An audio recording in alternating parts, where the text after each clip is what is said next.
entre 40 cm et 1,50 m de haut, c'est la ligulaire de Sibérie, donc Ligularia siberica.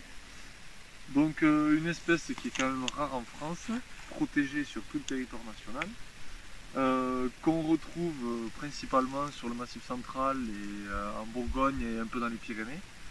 Et voilà, donc c'est une espèce relique glaciaire, c'est ce qui fait qu'on la retrouve peu en France. Et donc on la retrouve typiquement sur des territoires comme l'Aubrac, qui ont encore des climats et un caractère glaciaire. Les habitats qui sont liés à l'espèce, ils sont assez variés. Donc comme ici, on est sur une mégafordier par exemple, c'est-à-dire une végétation très haute.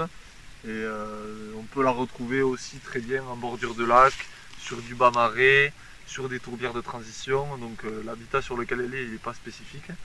Mais par contre, elle est vraiment inféodée aux zones humides, quoi. Dès que le milieu a tendance à s'assécher, elle disparaît, quoi. Elle est vraiment en bordure sur l'Aubrac, en bordure des lacs glaciaires et sur les tourbières. Elle est originaire de Sibérie comme son nom l'indique, mais on la trouve aussi en Europe centrale, en Roumanie, en Autriche. C'est une plante qu'on trouve en altitude. Il y a quelques stations en Bourgogne aussi qui sont assez hautes. Et après voilà, normalement on la trouve à l'étage entre 1000 mètres et 1200 mètres d'altitude. Donc c'est pour ça que son habitat est très restreint. Et après on la trouve que sur quelques stations.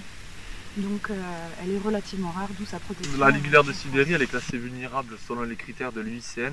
Donc l'UICN, c'est l'Union internationale pour la conservation de la nature. Voilà, c'est elle qui établit le statut de toutes les espèces de faune et de flore.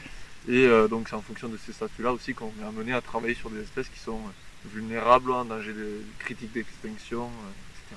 Et donc ce qui fait qu'elle a tendance à disparaître, c'est aussi le climat. Donc voilà, on est plus sur un climat glaciaire.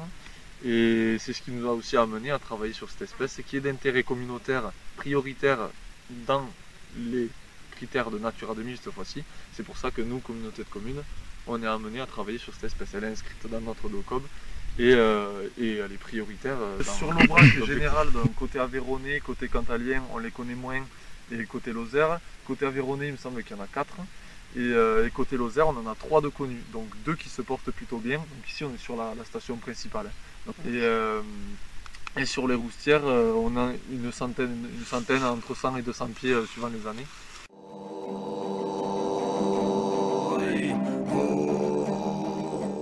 Et une troisième qui est par contre en mauvais état.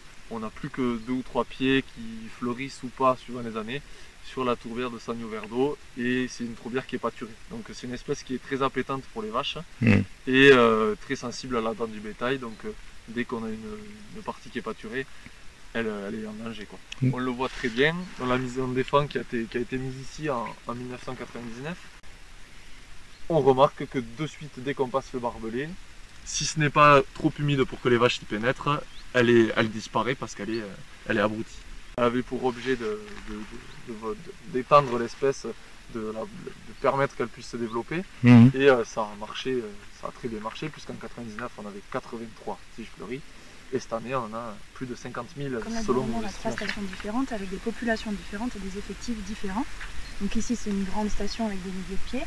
Les roustières, c'est quelques centaines de pieds. Donc on a mis en place des protocoles différents, toujours dans l'objectif d'estimer, pouvoir faire des suivis. Donc, sur l'année N+1, N+2, avoir une idée de la dynamique de la population, savoir si elle régresse, si elle augmente, etc. Et pour cela, on a mis en place différents protocoles. Donc déjà, sur cette station, on a 2 protocoles différents pour estimer la densité.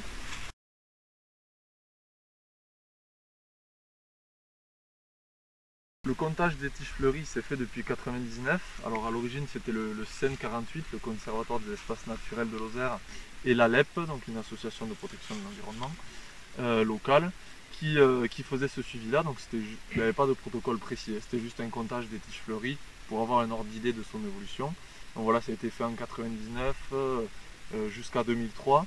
On est passé de 83 pieds à 180, puis à plus de 2000.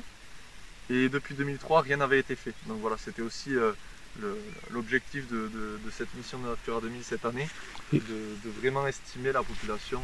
On espère arriver à trouver des corrélations entre la prolifération des arbres, la prolifération de l'espèce, voir si l'ombre qu'il génère peut la mettre en danger ou pas.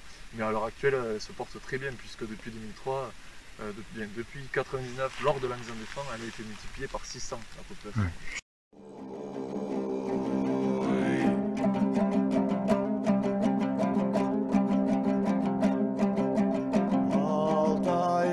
Batır biçipte argıma katardın